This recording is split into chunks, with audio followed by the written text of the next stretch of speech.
In this story हम देखते हैं कि स्पाइडरमैन जो कि वेनम सिम्बियोट के साथ बॉन्डेड है वो हॉबगॉब्लिन से एक स्ट्रीट पे फाइट कर रहा है। बट इस बार सिचुएशंस नॉर्मल नहीं है। स्पाइडरमैन ने हॉबगॉब्लिन को ऑलरेडी हरा दिया है बट फिर भी वो रुक नहीं रहा है। वो हॉबगॉब्लिन को और मारता है एंड उसका मास्क उतार के उसे एक फाइनल वार्निंग देता है। अब पूरे दिन मेहनत करने के बाद एंजॉय करने के लिए वो एमजे को चीट करके ब्लैक कैट के साथ मजे करता है एंड स्पाइडरमैन जैसे कैरेक्टर के लिए एक बहुत ही अनयूजुअल बात है। वेल अंदर ही अंदर पीटर को भी ये फील हो रहा था कि वो कुछ गलत कर रहा है। सो वो रीड रिचर्ड्स के पास जाता है कुछ टेस्ट करवाने के लिए एंड वहां उसे रियलाइज होता है कि जो सूट उसने पहना है वो कोई नॉर्मल ब्लैक सूट नहीं बल्कि एक सिम्बियोट है। अब ये बात पता चलते ही रीड रिचर्ड्स उस सिम्बियोट पे कुछ और टेस्ट करना चाहते थे बट पीटर ऐसा करने से साफ मना कर देता है एंड वहां से चला जाता है। लेटर ऑन पीटर अपना माइंड फ्रेश करने के लिए आंट मे के पास जाता है बट तभी कुछ बहुत ही अनएक्सपेक्टेड होता है। हॉबगॉब्लिन उस पूरे बिल्डिंग को ही उड़ा देता है जिसमें पीटर एंड आंट मे थे। वेल ये सिचुएशन इतनी ज्यादा क्रिटिकल थी कि पीटर चाह के भी आंट मे को नहीं बचा पाता एंड यही वो मोमेंट था जब पीटर का नेचर पूरी तरह चेंज हो जाता है एंड वो भूल जाता है कि होल्ड बैक होता क्या है। वो इतना ज्यादा गुस्से में था कि वो हॉबगॉब्लिन के सिर को अपने हाथों से कुचल के उसकी मरी हुई बॉडी को एक स्ट्रीट लाइट पे लटका देता है। बट एक विलन को इतनी ब्रूटली मारने के बाद भी स्पाइडरमैन का गुस्सा शांत नहीं होता एंड वो डिसाइड करता है कि वो हर उस विलन को जान से मार देगा जिसे वो आज तक छोड़ता आ रहा है। ये डिसीजन लेने के बाद वो एक शिकार पे निकलता है एंड एक ही फ्लो में वो king ping, scorpion and shocker तीनों को ही जान से मार देता है। एंड जैसे ही इसके बारे में सिनिस्टर 6 को पता चलता है वो यूनाइट होके अपनी एक टीम बना लेते हैं क्योंकि उन्हें पता था कि अगर उन्होंने पीटर को जल्द से जल्द मारा नहीं तो पीटर उन सबको खत्म कर देगा। सो वो एक प्लान बना के पीटर को अपने इलाके में बुलाते हैं एंड जैसे ही पीटर उस लोकेशन पे पहुंचता है मिस्टीरियो पीटर पे इल्यूजन अटैक्स करना स्टार्ट कर देता है बट ऐसा ज्यादा देर तक नहीं होता। पीटर वेनम सिम्बियोट का यूज करके मिस्टीरियो को कुछ ही सेकंड्स में मार देता है एंड इसके बाद जब राइनो पीटर पे अटैक करने आता है तब पीटर उसे इतनी पावरफुली पंच करता है कि सिर्फ एक पंच में ही राइनो की जान चली जाती है। वेल इसके बाद Peter doctor octopus and electro को भी निपटा देता है बट इससे पहले कि वो और किसी को मारता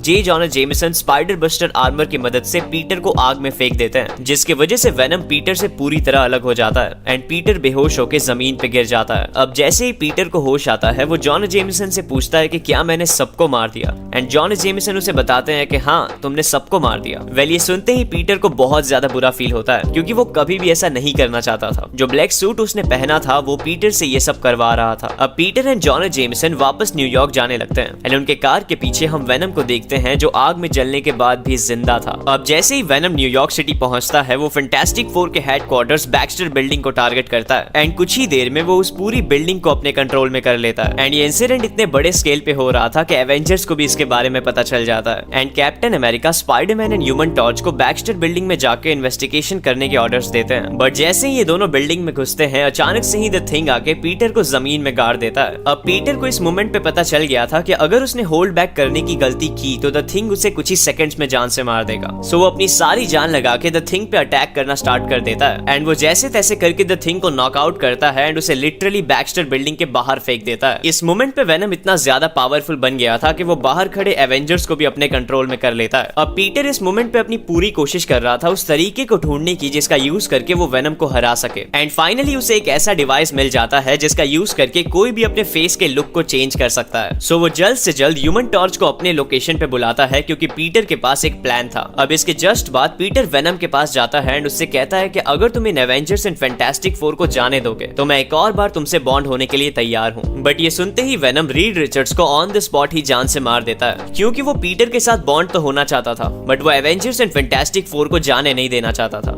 ये देखते ही पीटर वहां से भागने लगता है बट वेनम अभी भी उसे चेस कर रहा था एंड इसी मोमेंट पे हमें ये पता चलता है कि जो भाग रहा है वो पीटर नहीं बल्कि ह्यूमन टॉर्च है। अब जैसे ही वेनम उसके साथ बॉन्ड होना स्टार्ट होता है ह्यूमन टॉर्च अपनी फुल पावर्स का यूज करके वेनम को ऑन द स्पॉट ही जलाकर राख कर देता है। बेसिकली पीटर ने उस फेस चेंजिंग डिवाइस का यूज करके ह्यूमन टॉर्च को अपने जैसा बना दिया था। वेल ये सब होने के बाद पीटर खुद को पुलिस के हवाले कर देता है क्योंकि उसने कई सारे विलन्स को मारा था बट फॉर्चुनेटली पीटर को कोई सजा नहीं मिलती क्योंकि Avengers end fantastic four confess कर लेते हैं कि जब वो वेनम के कंट्रोल में थे तब उन्हें बिल्कुल भी नहीं पता था कि वो क्या कर रहे हैं। वेल इसके जस्ट बाद हम पीटर को रीड रिचर्ड्स के फ्यूनरल पे देखते हैं जहां रीड की वाइफ पीटर के पास आके उसे कहती है कि तुम्हें फैंटास्टिक फोर में रीड की जगह ले लेनी चाहिए एंड इसी के साथ पीटर फैंटास्टिक फोर का 4th मेंबर बन जाता है एंड ये स्टोरी एंड हो जाती है। बाय द वे तुम्हें ये स्टोरी कैसी लगी मुझे कमेंट्स में जरूर बताना एंड प्लीज वीडियो को लाइक कर देना एंड चैनल को सब्सक्राइब करके उस बेल नोटिफिकेशन को ऑल पे सेट भी कर लेना। मैं मिलता हूँ तुम्हें किसी और वीडियो में, तब तक के लिए एंजॉय।